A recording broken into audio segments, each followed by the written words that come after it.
One of the topics we discussed at the Sarofsky Labs freelancing panel was how to get started. There were some great questions and insights that came up, so let's dive in.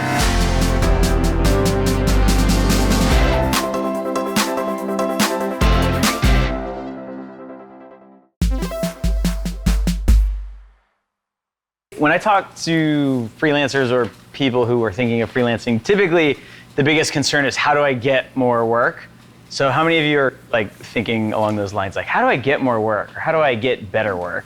Okay, so there's kind of two different challenges. If you're already freelancing but you want to get Sarofsky to book you, that's kind of one strategy. If you're brand new and you just want to get in the game. So this is a real number, by the way. If you get on LinkedIn and you search for Chicago motion design, it'll show you the profile of every person in Chicago. And I'm sure there's other surrounding areas that I don't know the names of. But just in Chicago, there was close to 24,000 results of people who in their profile somewhere it says motion design. Now, they're not all actually motion designers, but probably most of them are. Some of them are freelancers. You can also type this, I just figured this out, Chicago motion design minus freelancer, and it gets rid of all freelancers. Then you can go through and you can look at all the companies they're working for. And you would be shocked at how many companies are out there that you've never heard of, or companies that you just wouldn't think of, right? Oprah's company, Harpo is here, right? They've got to have, yeah. Well, but they still do own stuff. Yeah. But Encyclopedia Britannica had a motion designer. I didn't know they were here. There is an insane number of companies doing motion design now, all of them, basically. And so there's a lot less competition to get booked freelance at Encyclopedia Britannica as there is at Sarofsky probably, right? Or Leviathan or The Mill. So if you're starting, don't, what everybody does is they aim right at buck, don't do that. Aim, first punch at your weight class a little bit.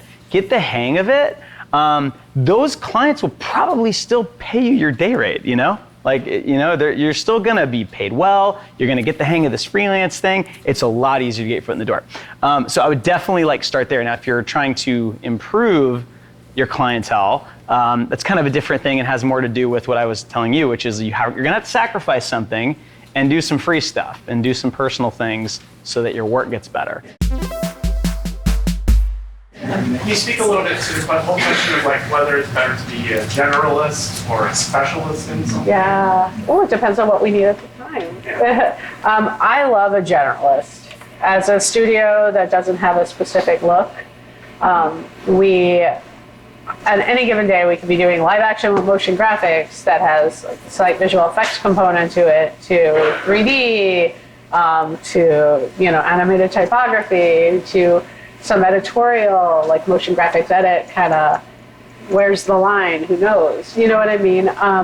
So I like a generalist, and that's why Lyndsay is probably one of the most employable people. She can go. She has so many different areas that she can kind of work in. So I like a generalist, but man, there's nothing like that sniper. That's right. You're a solid 3D person, but you got particular down and all the things, or this specific renderer, or gosh. The one that kills its cell animation. Yeah, oh my God, the cell animation with the whole buck thing. Oh my God. I think it's a lot easier to be busy as a generalist. As a freelancer, I always tell people, if you're a generalist, and I mean really a generalist, if you can design, if you can animate, do some 3D, and you can edit, boom. Oh my gosh, I can't imagine you ever could have downtime if unless you chose it. Talking about, so one of the things that I always tell people to do is a little bit of psyops, where you so first of all, I would not recommend emailing, jobs at Sarofsky.com. I would find, Duarte, he's been on a podcast. Okay, he must be kind of high up there. Yeah. I would do some research about him. I bet I could find out that you're Portuguese. There's something, right? I could probably find out a lot of things about you just by your Instagram or whatever. And I would try to find that little connection that I can slip in there that then now you'll remember when I write, And so it doesn't feel like this impersonal thing. There's a reason, and it's this is just sales 101. Everybody does this. Yeah. But motion designers typically aren't taught to do this. And so I think it's not the end result is that person just like feels like they know you a little bit better, like because hey, I also live in Chicago. Like it could be that simple, right? Or I don't know, like I also have a dog. Like whatever it is, like you could just but you could drop it in there in a way where it's like, hey, I'm a motion designer / dog lover. She just needs to know that, like, I saw on Instagram that, she's a dog.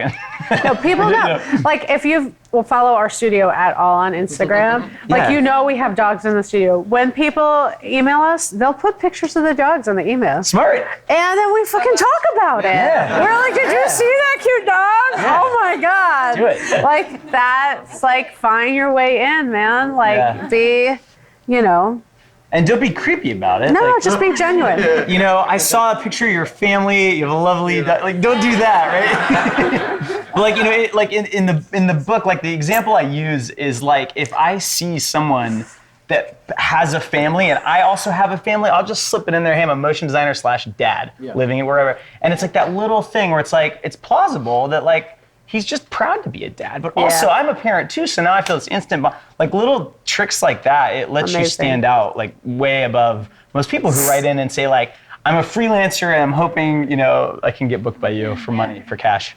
I like too when there's like a little hook, so I could be like, did you see that guy that has like the Frenchie? You know what I mean? Like, and then you become like that guy. Yeah. It's like a weird labeling thing, but I don't know. It's a real thing. Yeah. But this is one of the most important things, though, that you were talking about, the no open loops. And that, I got this from Tim Ferriss. It's really smart. Like you were nailing it. You're like, I feel guilty that they're expecting me to write back and you're running a studio. You're way too busy. You can't, right? Yeah. So, but you feel guilty about it because you're a nice person, right? And so bend over backwards to not make Erin feel guilty, right? I know you're super busy. You don't have to reply to this. Just have a lovely day. And probably you're going to be, oh my God, you got to see it. I do that to my clients at all. Like when I'm just checking in with my clients, because again, sales, but also genuinely checking in to see how they're doing. I'll put in the subject an email you don't have to respond to. That's awesome. That's really good. That's awesome. Yeah. I'll share one more thing. This just happened to me and I thought this was brilliant. Someone wrote an email to me and at the bottom it said, P.S. here's a picture of a monkey riding a donkey for your amusement. And they put a little picture of a monkey riding a donkey. I was like, it had nothing to do with anything. But I immediately shared it with everyone on the video. I'm like, this is great. So like if that person ever meets me in real life and says, I sent you the monkey, like just little stupid tricks like that, like it really helps you stick, in someone's mind. So typically, like, we have, like, our jobs and our freelancers and our general intern email, like, addresses and all, like, unlike, I don't know how most other studios work, but I think unlike other studios, all the decision makers are getting those emails. So we all look, if somebody's, like, really hot, we're like, holy shit, did you see this one? Like, or, oh my God, I've heard about this one. No. And then we have bi-weekly, we call them IC, independent contractor reviews, where we sit down and we watch all the reels. And it's pretty funny, actually. We should not, we should not record that. Most studios, you don't know who's going to watch your reel. Who's going to watch your reel? To freelancer or intern or jobs. Yeah, it gets looked at. We will watch your We reel will look at together in a room and talk about it. And then respond. And usually respond. Yeah. And our no response is, thank you so much for sharing your work. We don't have anything right now that fits your skill set. Please keep in touch as your reel evolves or if you're working on anything. And I genuinely do believe that, because what was a no 6 months ago, could be a yes now. Maybe we're doing something that we weren't doing before, or we need a set of hands that didn't exist. But the key is, though, at least with our studio, is we do track, finally, after many, many years, who's reached out, when we've gotten back to them, all of that stuff. And you'd be surprised. It actually is quite complicated keeping track of this shit. Yeah. And so it's no surprise that most studios don't have a process and don't do it at all. Like, there are some studios I know that you would send it to jobs and it was like a non-email, you know what I mean? Like, so it's just a total abyss. So exactly. So I think the best thing you could do is actually update your reel. Sometimes we've received the same reel for 5 years now from one person, like not a single change. Our response is not going to get better. But sometimes we also go back and look at how much the work has improved. And like, oh, wow, this is really interesting because this is somebody who we could have in and grow. Yeah. There was one student this year that a year before we saw their work and we were like, oh boy, that's rough, you know. And we got the reel again and we're like, it's still not great, but oh my God, this person improved a lot in this year.